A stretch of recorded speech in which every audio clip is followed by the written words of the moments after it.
You're listening to the Coach's Journey podcast, exposing the struggles and celebrating the successes in the life of coaches who are action takers and creating authentic impact in today's world.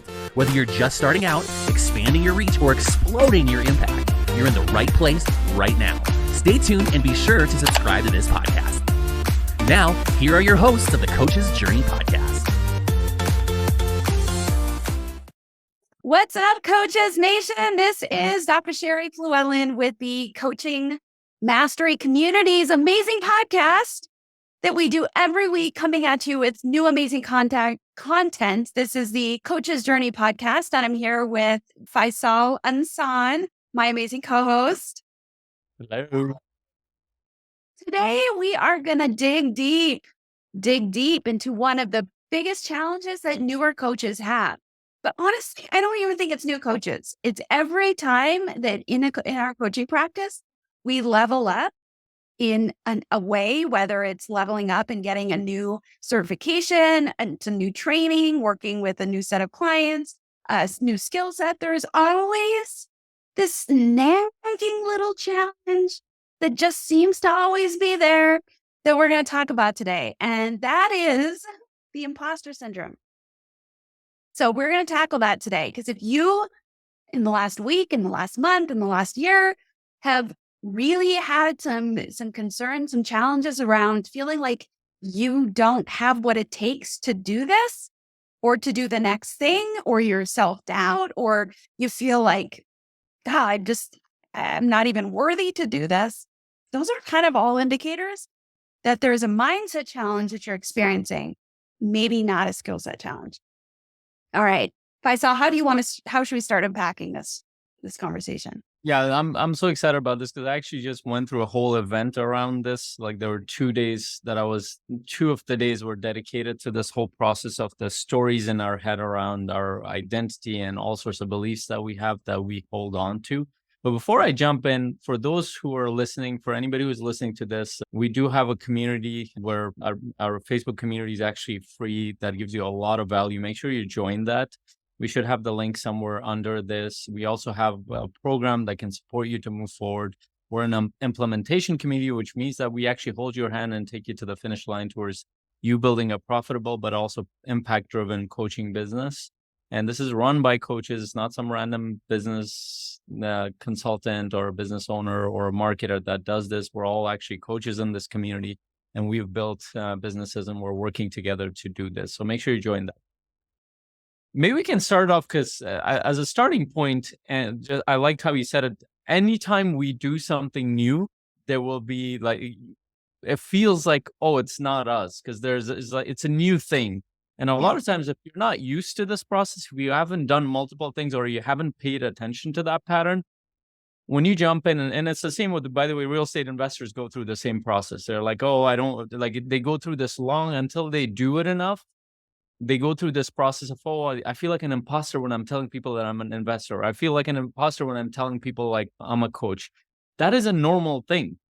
So we get alarmed by it, but that's a normal process of growth, because the part of your identity, your ego, wants you to be a certain way that you were. When you try to grow, you're moving past that. You're building a new identity. So your ego's reaction to that will be is that I feel like an imposter. So that's something to recognize that that's actually a positive thing. In fact, that's a cue that you're growing. And like Sheri said, this happens every time. For me, it happened when I jumped in as a coach, but just recently in the past couple of years, when I started showing up more as a business mentor, that was a huge shift for me. Like, I literally needed permission. Like, can I show up as a mentor, as a business mentor? I don't know if I'm ready. I don't know if I have enough experience, but actually it was just watching another business mentor who did it, who was also a coach. And I looked at him like, I don't think I need any more permission other than the fact that I need to decide. And when I decided that and I started doing it more, I became more used to it. I became more used to it. Now I can call myself a business coach and a high performance coach, and I'm okay with that. But for a while, I was very uncomfortable with the idea of a business coach. Yeah. And so first, language is important, right? What we call something matters, because it almost sets the framework for the thing that we're talking about. So first off, I would love to even just remove the word syndrome from this from what people, how we refer to this, because imposter syndrome, that's pretty scary. It's like going to the doctor and them It's a telling you, condition. I know it's a medical condition. I have cancer. I have imposter syndrome. It's like, oh, no, the world's crashing down. I need chemotherapy. Like, that's not what we're talking about.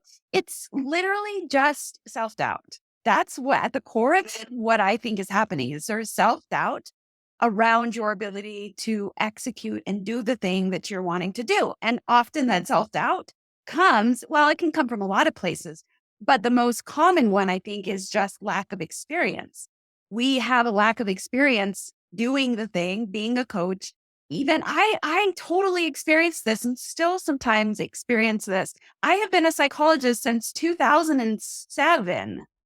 That's a long time. I have a PhD in helping people change. And yet when I pivoted into the coaching world, I felt like an imposter in some ways. I had a lot of self-doubt. Like, how am I gonna, but yeah, from the outside, people are like, oh, she's got this. There's no problem. And like, she could help anyone. And I get told this a lot, like, oh, with your credentials. And yet inside, sometimes I still don't feel that way. So this is a common thing, and it's just self-doubt. And when you move past the skill set, okay, so maybe I've done this enough, maybe I've got enough, reps under my belt, and I do have some success and experience to kind of back up how I feel. There's still a lot of other things that can come in to impact your self-doubt and keep that self-doubt present. So that's really all we're talking about is doubting yourself. And there are lots of strategies and self-awareness that can be helpful in moving past that self-doubt. But even more than just moving past it is just moving in spite of it. Like, even if it's still there, who cares? Like, do it anyway. The self-doubt doesn't have to stop you or me from continuing to do the thing that we feel that we're being called to do. I love that. That's such a profound point. And this is an odd thing about coaches. We try to work out everything in a deeper way. So we'll spend hours and hours and hours. And there's nothing wrong with that. I think that's an important process of trying to understand like why something is happening. But because we're so used to looking at it from that lens, we will spend a lot of time. Let me read another book and work through this. Let me go to another workshop and see, like, let me go through another visualization. Let me go through some more therapy. Then I can figure out, oh, will not stop me. But there's a much more direct and faster way. And I'll tell you a story. So because I've gone through this process, when my wife started doing more coaching sessions, she's a coach as well. And she's starting to do a lot more coaching sessions than she was using. The first few times she will, first of all, before she even would go to the session, I'm referring a bunch of my clients to her. She is like, I can tell she's anxious. She is like stressed out. And then I'm just trying to get her. I'm like, you'll be fine. You'll be good. Just go do it. And so she will go with all the sweats and everything. She will go and do it. And she comes out of it. She's like, I think that went better than I thought. I'm like, okay, great. And then the second session, same exact process. Third session, same exact process. And like, as a coach, I could go dig deeper and be like, hey, what's happening? What do you feel? To be honest, I didn't even go to anything. First of all, I'm not her coach. So, and I don't want to be, I've tried that. It doesn't work. Smart man. Backfire. Second, I just encourage it for the most part. I was like, you'll be good. I think you're better than you think.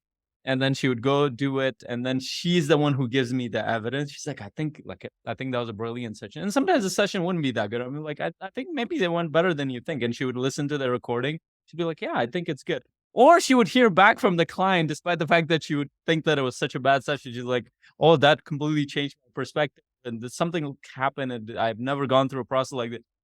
And then I'd be like, see? So she's accumulating evidence as she's doing this. I don't need to do anything other than just get her to go into that situation over and over. And after about 15 sessions or so, I remember that it hit a point in the past few months where she's like, I'm like, how do you feel? She's like, I'm okay. I'm good. And sometimes she's like, I'm looking forward to this. There was like a shift that started happening. And now, is she still anxious at times? Like, sometimes I'm anxious about my sessions, and I've done this for years. That's okay. But that work of actually just putting yourself and doing the thing gives your mind evidence that, hey, you can do this.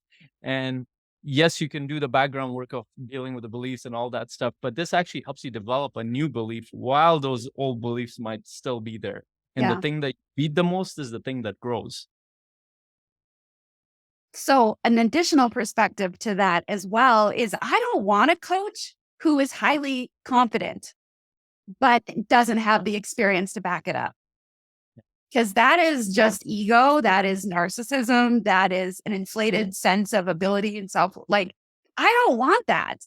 So, I actually think it's healthy to have that level of self doubt in the beginning. Anytime, whether you're starting or whether you're leveling up and increasing or improving or shifting something in your business, that self doubt, I think, actually is highly functional because you can harness it to do the work, to give yourself the evidence that you can do it and that you can be good at it. And it's also the motivation to continue to get better. So you're not complacent as a coach, which is easy to do. There's plenty of things in life where, and I think I got this way even as a psychologist, I got to a level where I was good. And I'm like, good enough, right? And so so part of that was I was also managing other people. And so I was like, that's good enough. I'm just going to let it, set it and forget it. Not work on that skill set anymore because I'm working on other skill sets. But who wants somebody that's like tapped out in their like growth? Like that's the exact opposite that I think every good coach that I've been involved in, they don't want to tap out in their growth. They're wanting to constantly grow. That's why we're coaches, is we help other people grow. So there's this whole uh just path of normalcy in growth, and it's having some self-doubt. And it's normal and it's functional. And so I think even the perspective that it shouldn't be there is unhealthy and unhelpful anyway. Yeah, I completely agree. And to be honest, I mean, including me, when I was started out, I did have a little bit of an ego around this. I know that's unimaginable to think. But the way I thought about it, like, because I got a couple of points of evidence, but then in my mind, I'm like, I'm a really good coach. But then here was my thought process. I'm a really good coach. Why aren't people hiring me? Then there's a huge disconnection in that process because I hadn't done enough. Hadn't helped served enough people to even know if I was a good coach or not. I might have worked with one or two people. That's not enough evidence. So what ended up happening, the time that switched around is when I started working with more and more people, when I started actually becoming, that was by necessity that I needed to do this because I had tried so many other things, didn't work. I'm like, okay, I just need my job as a coach. And this is for any coach that's starting out or in the beginning stages. Your job is not to think so much about, hey, I need to charge people. Your job is to whatever spots you have in your calendar to fill it with calls. That's Yeah. your job. If you can fill your calendar with enough coaching calls and you're actually helping people, that will give you the evidence you need to move your business forward. And that's exactly what I did. I started filling my calendar. And as I started doing them, something that came up that is very important for the human ego to experience, which is called being humble. The humbleness came up because I sucked at a lot of things. Like I did not know how to. I realized I couldn't navigate certain things. Somebody will talk about a challenge, and I would go in a certain direction. I would get blocked, and it's like I don't know how to move this conversation. Then I'd be like, how do I do this? And I would listen to the call. I'm like, okay, I don't know how to what. So I would go talk to some other coach. I would read a book. Like it helped me start to learn. There would be a lot of places I would get stuck.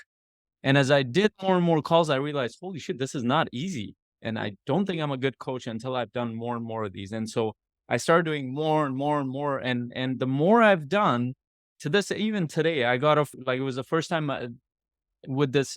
I've done this before, but with another family, I was doing like a whole group session. And mm, I was a little bit nervous because I want to do good. I want to help them. I want to be able, but I don't know how they would react. I had already had a conversation with each of the family members, but I didn't know how they would react to each other. And some of them were closed off, some of them were open. It was very interesting. As I went, the beginning was I could see my doubt was coming in, but I was trying to engage them. So I had to deal with my own thoughts before I even was. It took about 15 minutes of the session to like start to pull more people in to the conversation. And as I started to see that their sharing got better, and this is after hundreds of sessions that I've done like this. Yeah. And I wasn't fully confident that I knew that I would figure it out, but I didn't know what was going to happen. But actually, that's the reason why we do this work. Somebody asked Brennan Burchard, he's like, how do you get on stage like so confidently, all this stuff? Like, how did you do that? His answer to this day, I remember, he said, it's like, the day that I don't feel a little bit of anxiety, a little bit of stress around being on stage is probably the day I will stop doing this work, which means that I don't care about this. And so that's the other piece of it, is that you need to keep doing this work. And as a coach, it's your job to keep getting better. And if you have a thought process that you're not getting clients because you're a good coach, you just don't understand some other things, it's probably not real. It's probably because you haven't talked to enough people and you're not inviting enough people to coaching conversations. You're listening to the Coach's Journey podcast.